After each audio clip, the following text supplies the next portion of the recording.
All right, welcome to episode 47 of my FX Buddies, the podcast.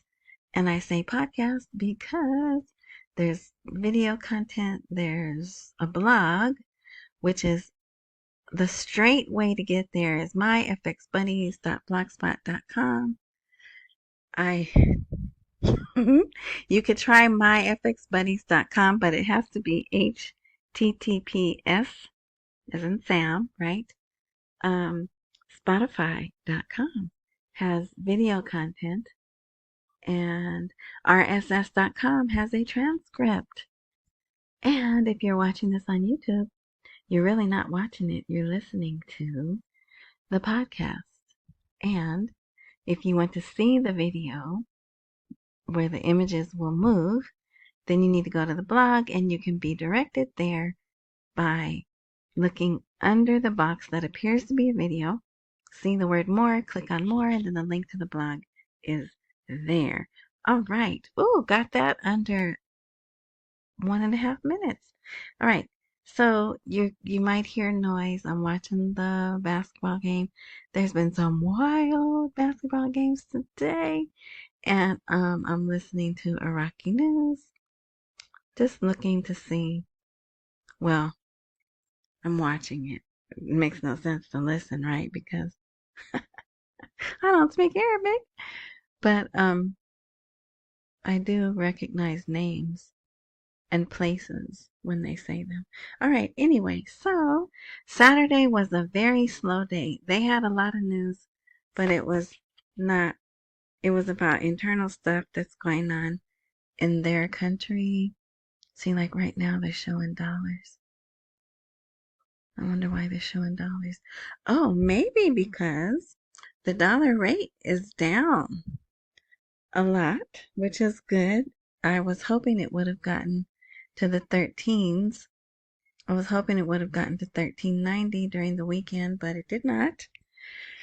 But 14.42 in some governances is where. So if you add 1,442 dinars per dollar. Oh, he stepped in and stepped out. And then if you add 20 dinar to that, it's 1462. So the buy and the sell, right? So yeah. So we'll see what this week brings. All right, so let's get into it. So the title of this is Prime Minister's Advisor. We will see the dollar fall on the black market soon. All right, and he had a, well, I won't say he had a gaffe. Is that how they say it? Gaffe? A faux pas? I don't know, but you'll see what I'm talking about. Okay, so look at this picture. I love this picture. All he needs is some music, right? He's walking down the red carpet. I think this is Saudi Arabia, and he's got a man in a whatever kind of uniform, and then this, he's security, right? And this guy, look, he's shorter than Sadani. How's he gonna secure anything? I'm just kidding. Just kidding. But anyway, yeah, I could just hear the soundtrack music as they're walking down the red carpet. Anyway, so the political advisor, and it's not Mohammed Saleh. This time it's this one, Fadi Al-Shammari. I think this is the younger guy. They didn't have his picture in the article, but yeah. So, the demand for the official dollar has increased while he expected it to decrease on the black market in the coming period. So it's increasing on the proper channels, demand for the dollar, but it should because they're coming up to the traveling season. More, you know, actually, they're also saying tourism is up too. So those people, the travelers, right, can get dollars.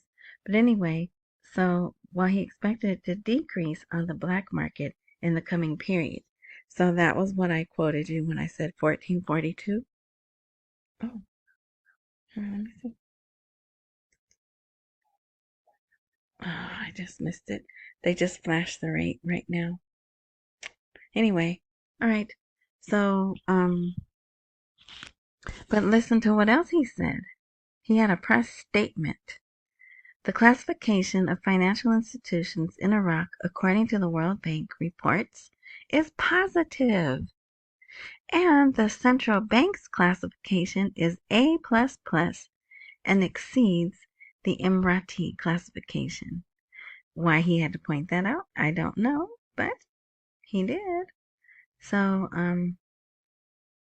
the increasing percentage of merchants joining the platform, so merchants getting dollars the right way, rose from 28% to 78%, but he didn't say in what time period. But that will help control the black market or the parallel market rate. And then he just talked about how Iraq agreed to work with the Treasury to get this under control. So that was that. I think actually that may have come out Friday or Saturday.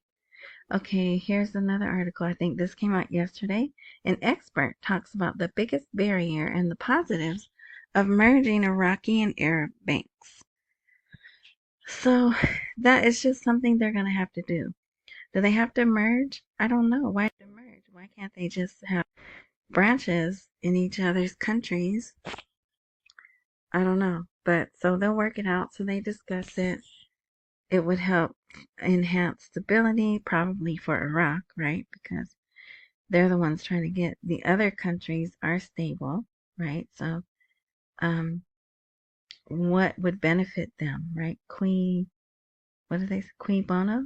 Who benefits? Is that what it is?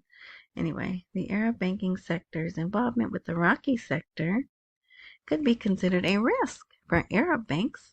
See? Because they know y'all dirty. You still smuggling money to Iran, and we ain't trying to get all caught up in that. That's how I read that, okay? That's not what it reads there, but that's how I read that. It says, given the legal and financial challenges imposed by international sanctions on Iraqi banks. So that's what they're saying. We don't want to mess with the Treasury and the Federal Reserve. Y'all got to do all that, not us. But, so we'll see.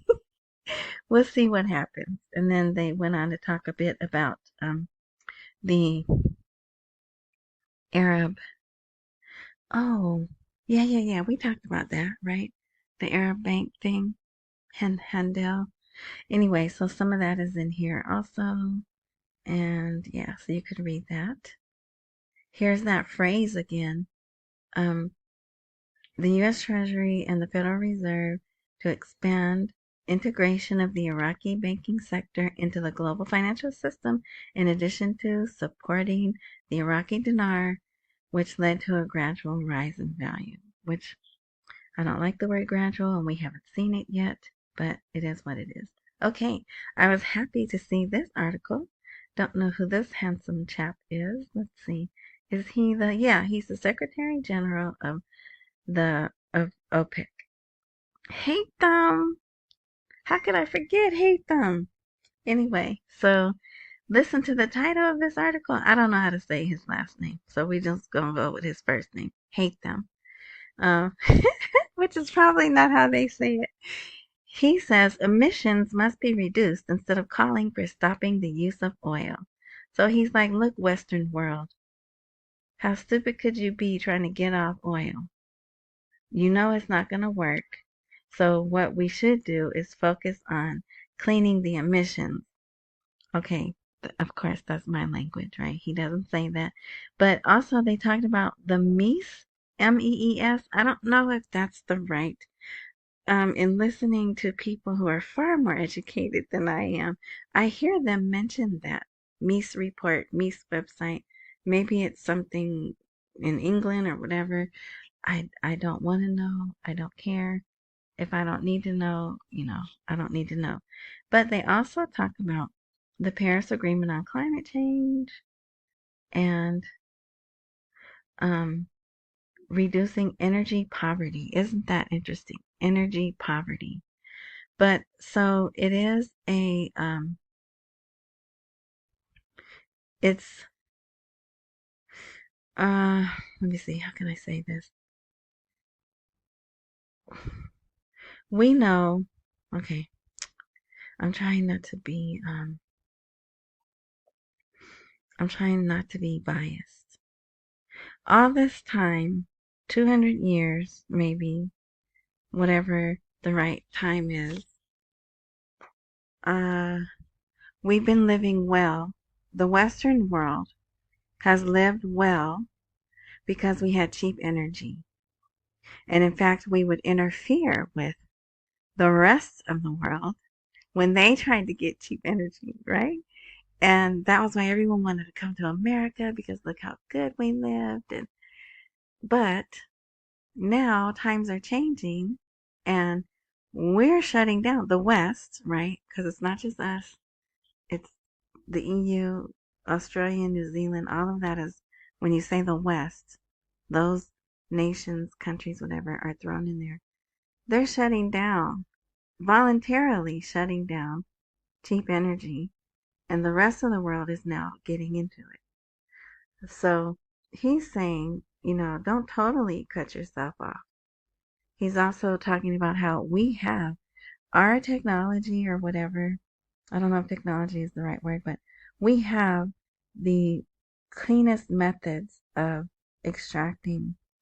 At least that's what they say, right? I don't know. But I do watch Al Jazeera, and you can find like certain countries in Africa are mad at China because China's just messing up their beautiful land, drilling oil. So I believe that when they say we have the cleanest methods of extracting the materials or whatever, the raw whatever. So in this article, he's also saying, help us, right? You have this great technology, share it with us so we can extract energy cleaner also. Okay, but here, I wanted to read this to you. Maybe the next time we drive our children to school or sit in the hospital or stare at wind turbines, let us recognize the critical role that oil continues to play, even as there are calls for its untimely demise. So yeah. So if you want to read that article, if you're like me and that interests you, there I have that article there. Okay, let's see. So this was all about the World Economic Forum in Saudi Arabia. It's equal, blah blah blah. Sadani went. He met. He had at least 4 meetings that I saw. He met with SAP, something called Vulture. Vulture. Of course, I would say that. I'll come to it. He met with Total. Hey, that guy's not supposed to be there. Anyway, and one other company, but whatever. We know they're meeting, right? But it is interesting. What did they talk about, right? They had these meetings off, what do they say? Off the main whatever, right? These meetings on the sidelines. There we go. He had these meetings on the sideline. They came to his hotel room, which they call a residence, and they met. So I'm like, what did they talk about? But anyway, so I'm just saying that. Okay, keep that in the back of your mind. Here's a neat little article. Twinning between, I don't think that's, yeah, maybe that is right. Ankawa? I don't know, but whatever. That's a city in Iraq. And Sterling Heights. It's supposed to be Sterling Heights, I think. But I don't change, and like I told you guys, I just copy and paste. I don't change. Yeah, see here, it says Sterling Heights. It's still spelled wrong in the state of Michigan. So already, it hasn't even been a week and a half, right? And already they are twinning, whatever that means, and you can read the article, but I still don't get it. Twinning cities, and they're gonna do more, right? Which I don't know how I feel about that, but whatever. It is what it is. Okay, here's a guy. He's the head of an organizing body of the popular movement for the Belt and Road, which is the development path. America is trying to restrict Iraq. Yeah.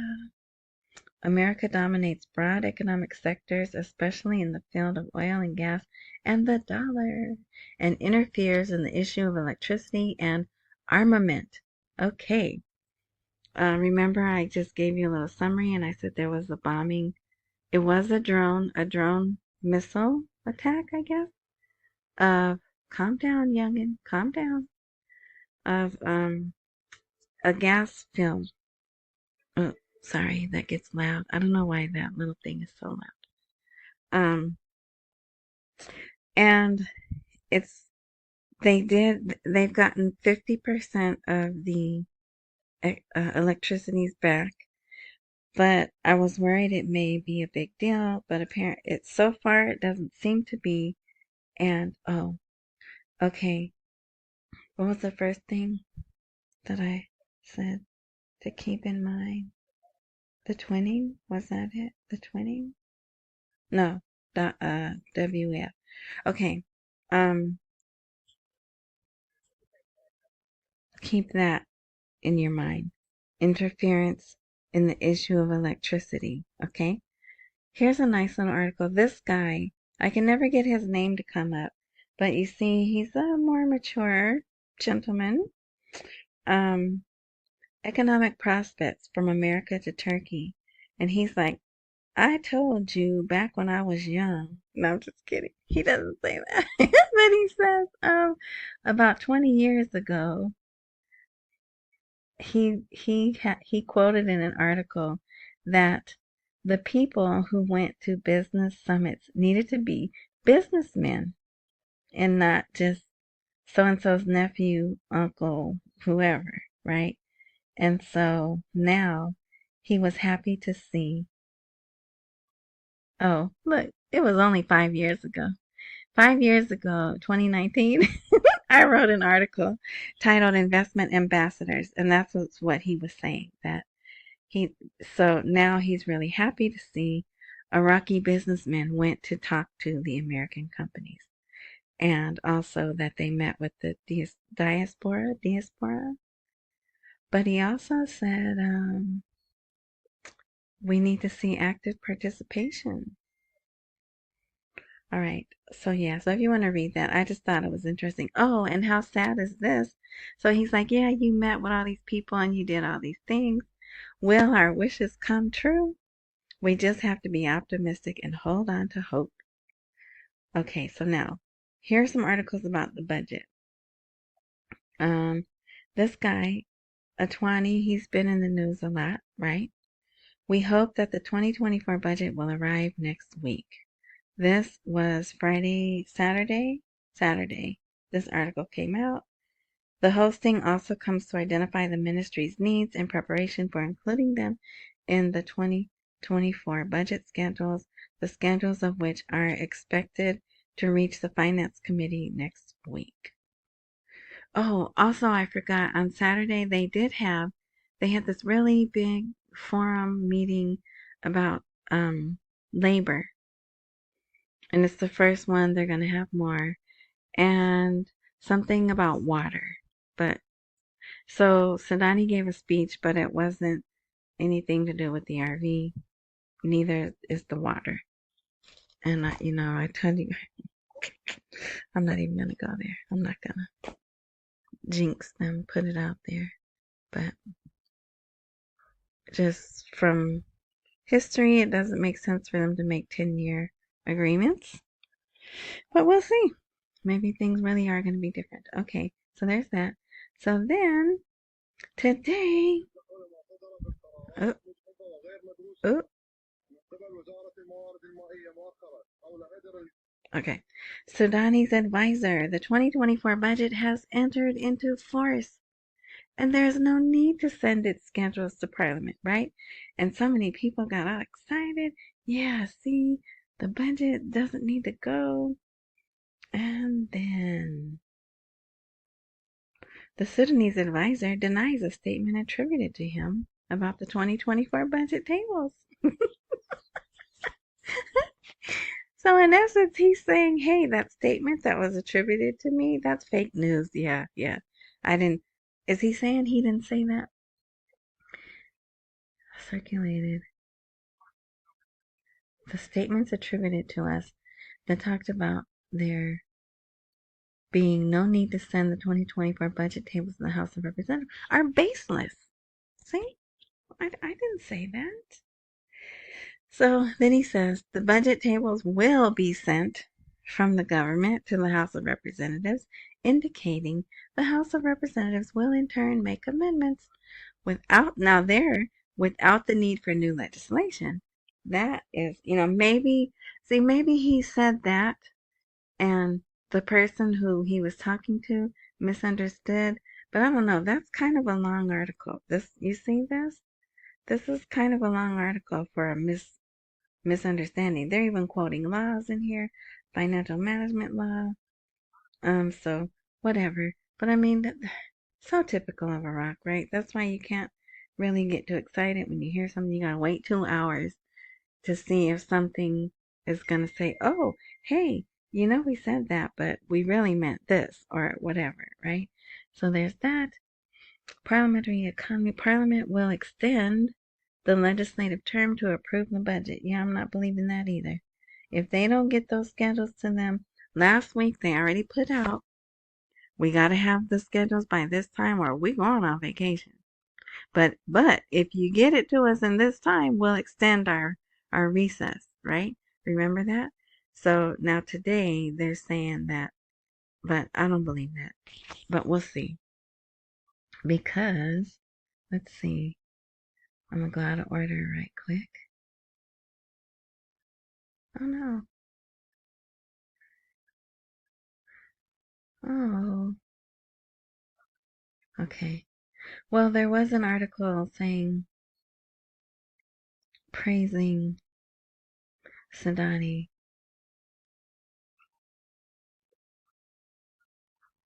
But maybe I didn't post it. Because, I'm trying to stay under 30 minutes. Especially on a Sunday. 20. Yeah, I guess I forgot to post it. But it was just saying that someone was praising all the work he's done. Yeah, I forgot to put it. Or I just chose not to. But my point of why I wanted to point that out right now was he does have a way with people. And I bet you he could convince Parliament to extend their session, put their vacation off for a week or two. So we'll see. But I'm telling you right now, May 9th is how many days? 1, 2, 11 days. There's enough time. There's enough time for them to get it in. So Tuesday, if the Council of Ministers reviews the budget schedules on Tuesday, then they may get it to the House of Representatives in time before they go on recess. Okay, so I asked you to put the electricity thing in the back of your brain. Now bring that back up because the bombing of the oil field is a conspiracy against Iraq to intimidate foreign companies. So they're saying it's not really malicious like one, they didn't try to hurt anyone, right?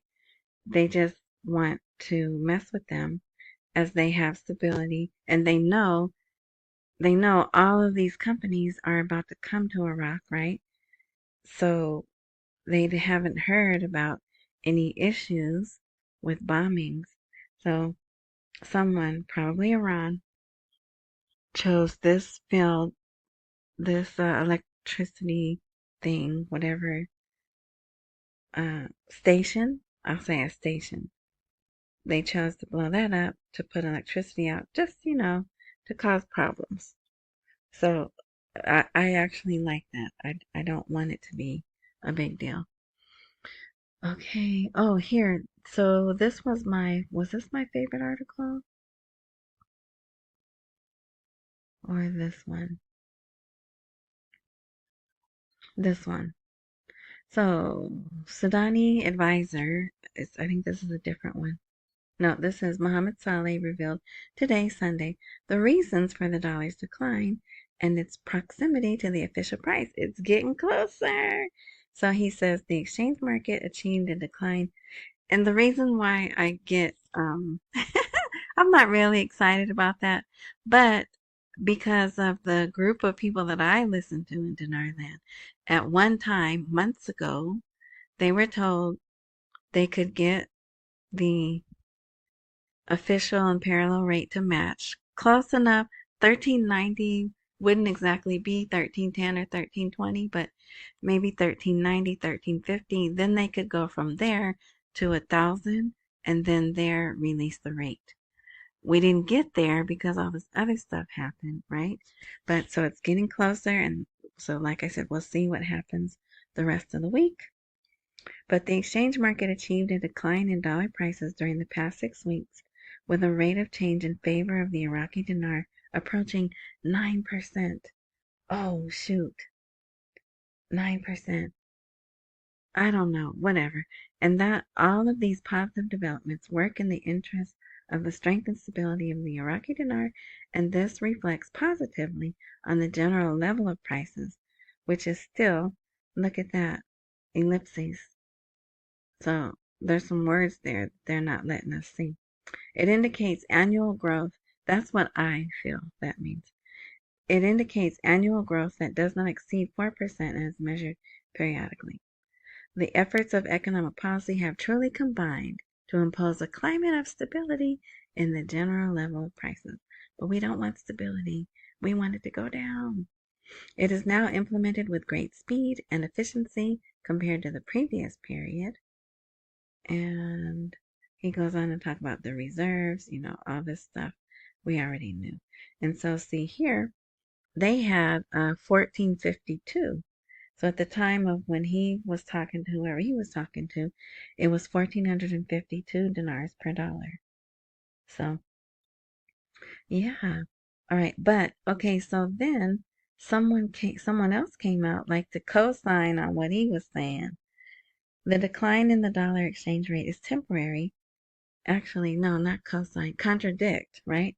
The dollar and the decline in the dollar exchange rate is temporary, and he determines the reason. So this is an economic expert. Now, Mohammed Saleh is currently part of the government, right? He's a government advisor. This guy's just an economic expert, but he sees the decline as temporary as a result of the statements of the governor of the CBI, which I have not seen all weekend. I wonder where he is. What's he up to this weekend?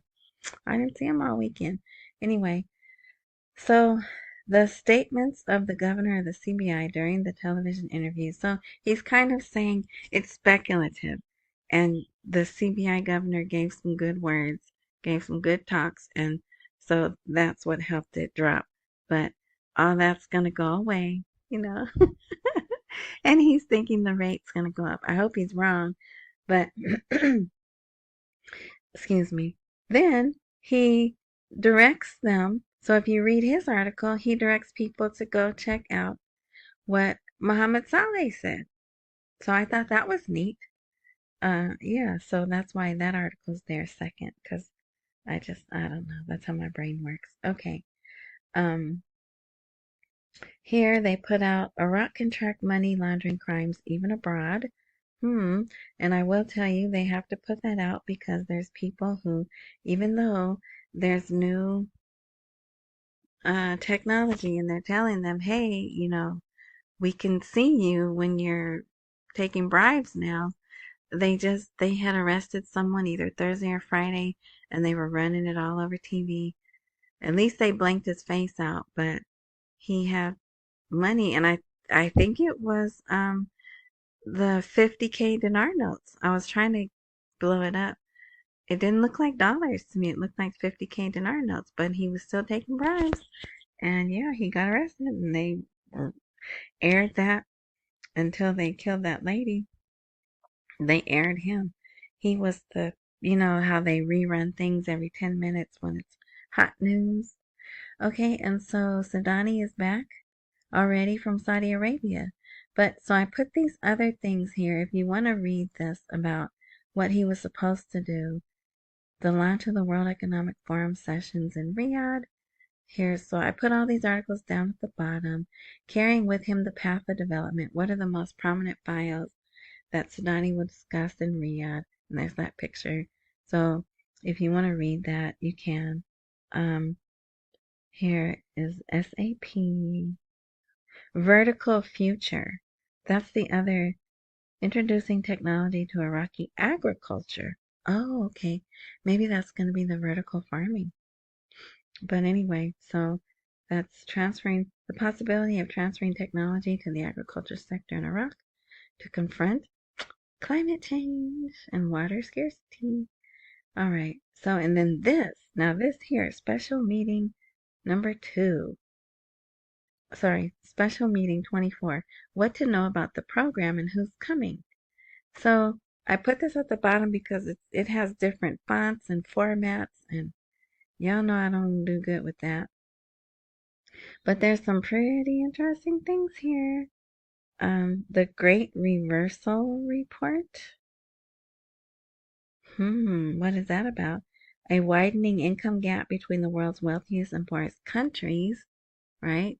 Forget about the people, but the countries. And then here, a special meeting on global collaboration, growth, and energy for development. Yeah, over 2 days and 50 sessions and blah, blah, blah. But you see, they had on here, which I'm trying to get to it, but they said Sudani was going to speak. Oh, wait, no, attendees. Okay, attendees. So he did attend the first day. He didn't stay long. Where is his name? But you can come here and read all that if you want to. Okay, so now the other thing that I want to show you, which I'm not going to post because these are very hot topics for the little things that crawl and ding you. They passed a law. They passed a law outlawing the rainbow lifestyle. Yes, they did. And needless to say, we are very upset. We are upset. That was even one of the titles of one of the articles. Washington is upset. So it's punishable by jail. So they passed a light version, okay? Because Sadr wanted it punishable by death. But they brought that down to jail. And I don't know how they're going to regulate it. And I don't even care. But it may be more of a problem than we think, right? So let's see. And that's what I tell people. Let's see. I tell people,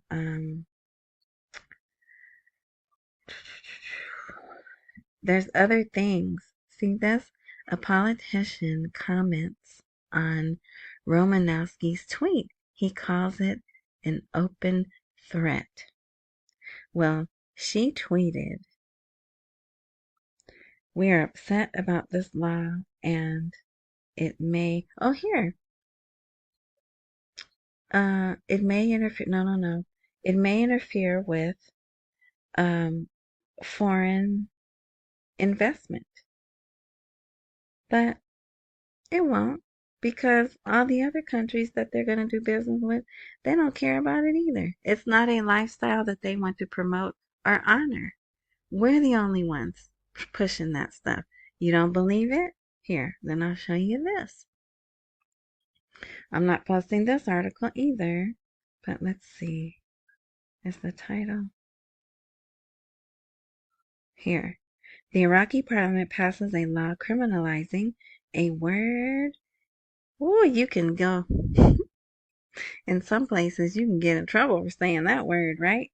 And sorry if you're not looking. Rainbow lifestyle. That's all I'm gonna say.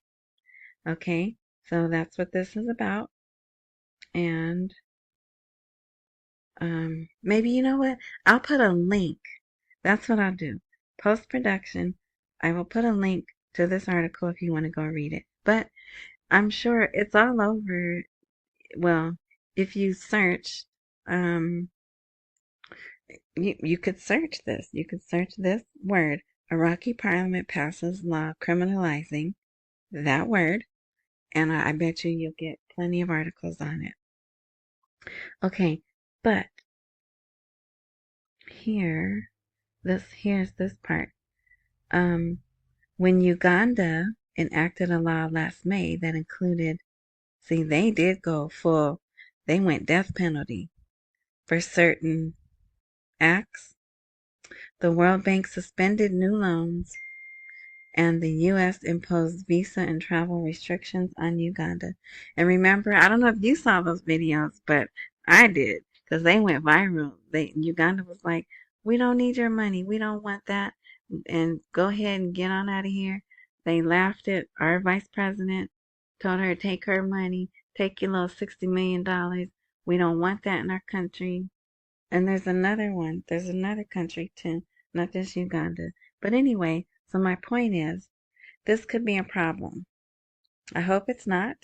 But so they are asking for her to be removed again. Iraq is asking for her to be removed. So we'll see. We shall see what we shall see. But like I said, I won't be posting any of those articles, but I do want you to know that's out there. Because, we, as well as the other thing, part of what they talked about, oh, there was a beautiful picture of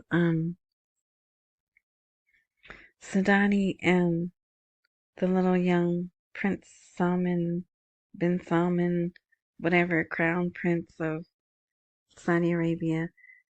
It just, it's so interesting because I'm sure there's at least 10 years difference, maybe even 15 years difference in their age. And for them to be sitting there as equals is just a trip to me. But anyway, it's like they got the positioning perfect, the color, even with my crazy eyes, I can see the color nicely. If I can find it, I'll post that too. Sometimes it gives me a hard time trying to post images.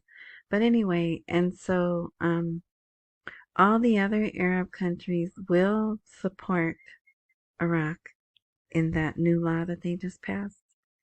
So it'll be interesting. Because what, will we tell them they can't have more money? Well, I'm sorry, the World Bank, but we run the World Bank. If you don't know that, I just, and the IMF too. We have the final veto power. So, but anyway, all right. So let's see what this week brings. Hopefully, we'll get the parallel rate down even closer to the official rate, which is still 13.10 on the CBI. And we'll see if anything happens with the budget schedules. And yeah, all right. So thanks for listening. I hope you had a good weekend. Hope you're getting ready for a good week. Wherever you're enjoying this content, if there's a join, follow, whatever button, click that or tap that or swipe it, whatever. So the next time I update, if all things work like they're supposed to, you'll be notified. And